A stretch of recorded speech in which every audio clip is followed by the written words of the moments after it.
Hello everyone, my name is Suzy Roden. My idea today is about the intersection of inventors with entrepreneurial success.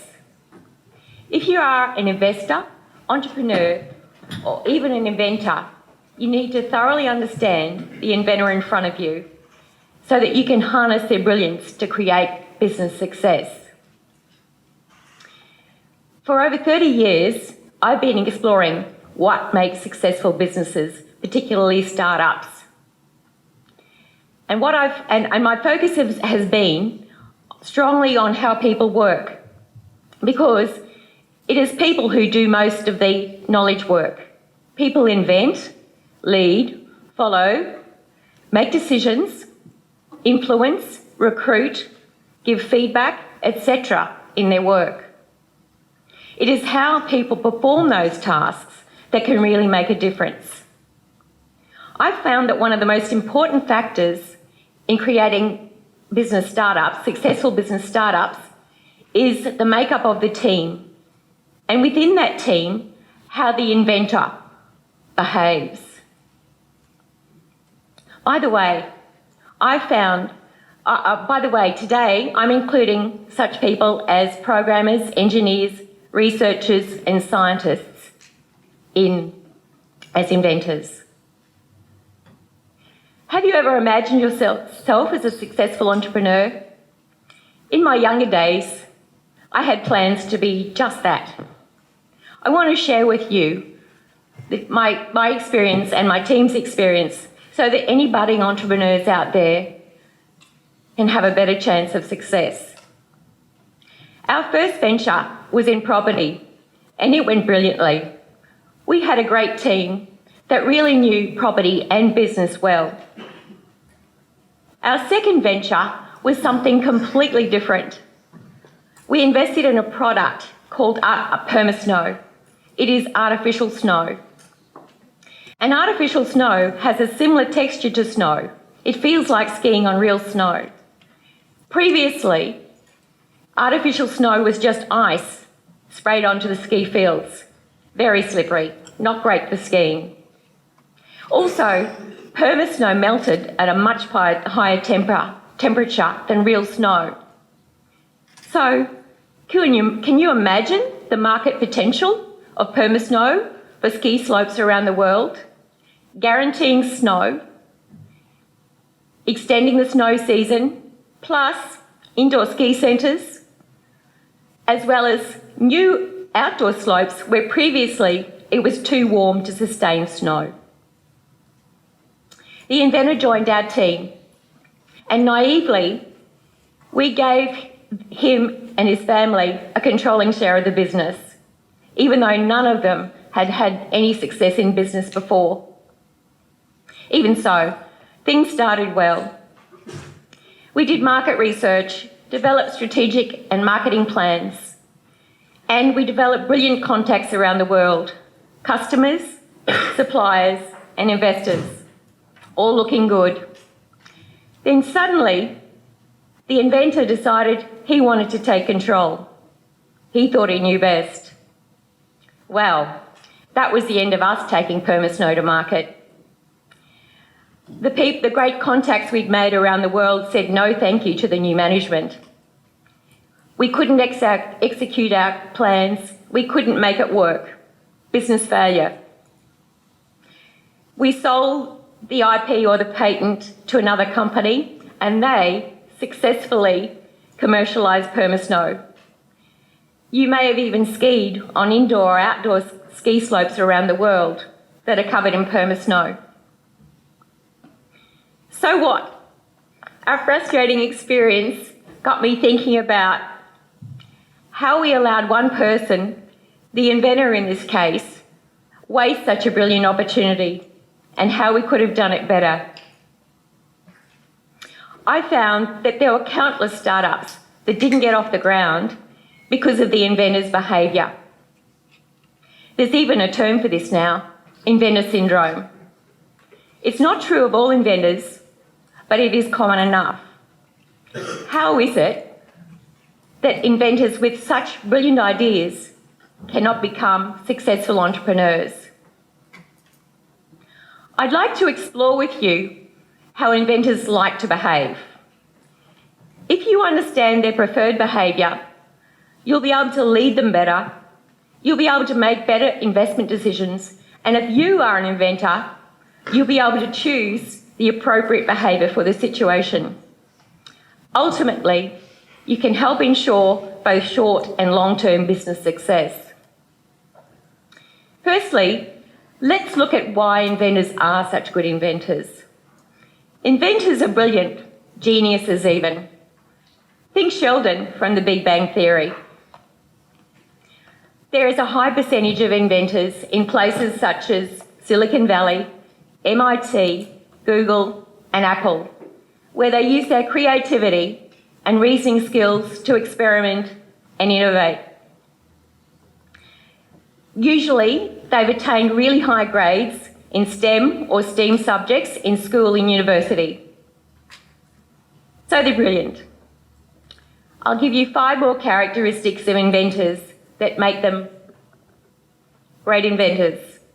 Number 1, they are full of curiosity and love to gather lots of information to stimulate their thinking. They have a constant flow of ideas to make the world better. Inventors are holistic thinkers and can connect ideas that others would never think of. Inventors look to the future and are highly strategic. Inventors are great at analysing data and can deal with complicated information. They think with precision. Inventors also love working on their own, thinking deeply about their ideas and developing them further. When inventors can operate like this, they maximise their contribution to innovation and entrepreneurship. Can you think of someone like this? Or are you likely to be an inventor, programmer, engineer, researcher or scientist? Well, these typical inventor traits are great for creating aha moments in science, programming and coding, and developing new products. However, unfortunately, intellectual brilliance doesn't guarantee business brilliance. Do you really think the character Sheldon in The Big Bang Theory could create a successful business? You may even have seen the episode where the guys, who are all inventor types, got together to try to start a business because they thought it was easy, and they found it was much harder than what they thought. There are some traits of inventors that can really get in the way of business success. Now, you may think I'm being really hard on inventors, but let me tell you, I have a number of inventor traits and I have to really watch my behaviour sometimes. Anyway, here are 5 characteristics of inventors that don't actually help business success. One of them is the perfectionistic trait.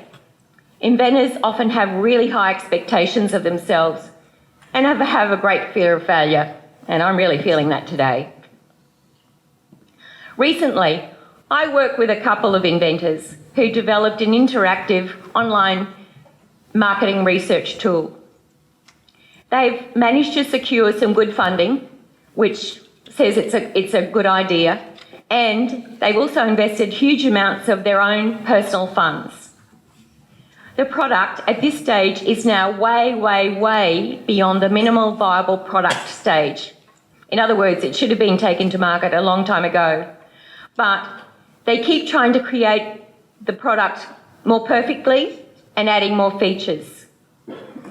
Now they're running out of funds, and investors and advisors are becoming frustrated and losing interest. If only they would put more of their efforts into finding some early adopter customers, they'd likely attract more customers and funds to further develop their product and build a business. They'd also likely avoid any competitive product coming into the market before they get theirs to market. Inventors' perfectionism can also extend to others. They can be really quick to give blunt feedback if others don't meet their high standards. A second factor that can get in the way of business success is their impatience and their disconnectedness. Inventors spend lots of time thinking about their ideas and often have thought deeply and have deep insight into how their product and business will perform. They also don't necessarily share much of this deep thinking with anyone else and assume that others will either know it or have done the same deep thinking themselves. Thus, they can become extremely impatient if others don't get it straight away. Also, inventors can be extremely inflexible if others come up with other ways of doing things because they've thought it through thoroughly and they think they know best. Number 3, inventors often have low emotional intelligence. Inventors are often not in touch with their emotions and they don't understand the emotions of others. They do not see the need for social rituals and they find small talk boring and difficult. They also don't understand the need for people to be thanked and encouraged. They find it difficult and uncomfortable to talk with people they don't know and don't bother with people they don't respect. Also, even though they understand the importance of the customer, they're not prepared to do the customer-facing work. Number 4, inventors are highly technically focused. Inventors really enjoy exploring the technical aspects of their ideas and can go into great detail with others rather than talking in layman's terms. Thus, they find it really difficult to influence effectively, and they need to. Number 5, operational details don't necessarily interest them. They're not interested in the fine details. So they rarely put enough effort into planning and creating systems in business that actually create business efficiency. They also don't really like leading teams and supporting them to implement plans. Inventors tend to lose interest once they finish developing the product and solve all the technical details. No doubt you can see that there are vital business tasks that inventors either don't like doing, tend to avoid, or are not good at. There is one more factor that has the biggest negative impact on business success, and that is a strong ego and the need to control everything. If the inventor has this strong ego, they often believe that their product is perfect and will naturally guarantee huge sales. They do not understand that the product is only one aspect of the business that makes it success and that there's a whole lot more to it. Also, egotistical inventors believe that they should lead the company, they should make all the decisions, and they should receive all the rewards. They do not understand that others contribute, the value that others contribute to create success. Now, I'll just remind you, it's not all inventors that are like this, but it is common enough. Hopefully, I've convinced you that inventors are great at inventing. Most inventors are not great at building businesses. Inventors need to stick to what they're doing and let others do the rest. My Permis No example demonstrated what happens if they don't do that. So, how can businesses harness the brilliance of inventors to create success? One of the most important things that investors look for is a great team. A great team with an average product has far more chance of success than a brilliant product with an average team that cannot execute. Recently, I had the opportunity to work with my partner, who has been a frequent mentor at MIT's entrepreneurship boot camps in Cambridge, near Boston. The boot camps involve taking an idea and developing a startup in a week. Participants form teams on the first day, work ridiculous hours for a week, and then pitch their startup to venture capitalists on the last day. My partner told me that many teams had clashes of egos, far too much focus on the product, an overly technical pitch, and not enough effort put into market research, finding customers, and developing the best possible business model. So for the next boot camp, we put together a tool that helps budding entrepreneurs select teams effectively. The product was used successfully, and all the teams that followed the process closely made the final, and thus the winning team. Some teams chose to ignore the process and didn't do nearly as well. These teams were made up of all inventors. So you can imagine the focus was largely on the technical aspects of the product, and their pitch was not focused on what the venture capitalists were looking for. Interestingly though, these technical guys actually said that the biggest learning factor that they gained from the week was the team selection. Looking forward then, businesses have a much, much greater chance of success if inventors, and everyone for that matter, focus on their strengths. Invention on its own will not create success. It takes a great team to do that. Also, ideally, inventors will delegate the leadership role willingly. An excellent CEO can create magic.